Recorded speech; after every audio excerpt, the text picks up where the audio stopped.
small-time British crook, nicely played by singer Phil Collins, making his feature film debut. Buster is a petty thief who steals as a habit only what he needs. If his wife complains that their baby needs some clothes and ointments, Buster steals exactly the clothes and ointments she needs. Nothing more, nothing less. He just goes shopping without paying in the middle of the night. But then Buster and his fellow thieves hit the big time, and they join forces to pull off the great train robbery of 1963, the largest theft of its kind at that time. So Buster turns out to be the true story of Buster Edwards, one of the real 15 great train robbers. And here is Buster before the robbery, being chewed out by his wife, Julie Walters, from educating Rita. She's tired of his scattershot ways of financing their lives.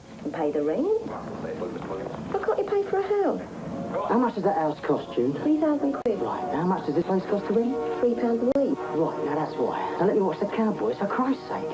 You could get a mortgage, like other people. Do what? Borrow it from a bank. Well, I do borrow from banks. I mean, that is my job. I mean, with their permission. After the big robbery, the movie turns into a love story on the run as Buster plans to leave England for Mexico with his family to follow. I don't know. I'm frightened. I love you so much. Look, listen to me, you old bag. I've been shut up with you for 24 hours a day, 7 days a bleeding week, near enough. Got most men would have throttled their old ladies by now. You want to know why I haven't? Because you are the best bloody thing that's ever happened to me.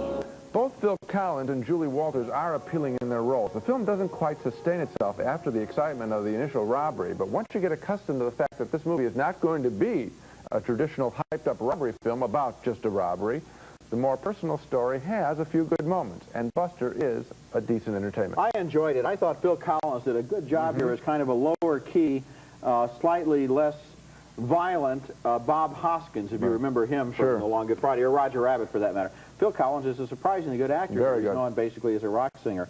I also like the fact that these people really were in love. This man and his wife were in love, and that was more important to them than anything. Right. And they get over to Mexico, and she doesn't like it because when she finally has enough money for steak and fries, the Mexicans don't want to give her steak and fries. They want to give her tamales, so she says, I can't take it.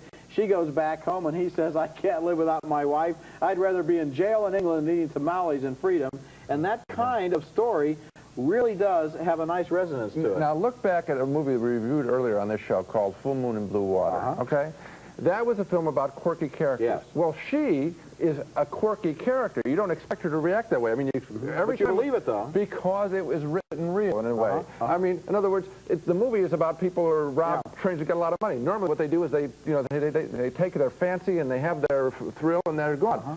She rejects it. I mean, She just looks at her plate in a Mexican restaurant and she said, "We never had the money for steak and chips before." I know. It is based on a true. It is based on a true story, and maybe that's where they came up with the good character. You know what I thought was fascinating? The information at the end that Buster and his wife are now running a flower stall at Waterloo Station in London. I'm going to go buy a bouquet from them the next time I'm over there. It's up for Buster with his charming performances by Phil Collins and Julie Walters. And so, actually, it's the British sleeper of the week, the one nobody's heard about, called Buster, that we both voted yes Out for. of all the big production, big star stuff, that's the one I like. But I also like Bill Murray in Scrooge, but just Bill Murray in Scrooge, and Karen Allen, too.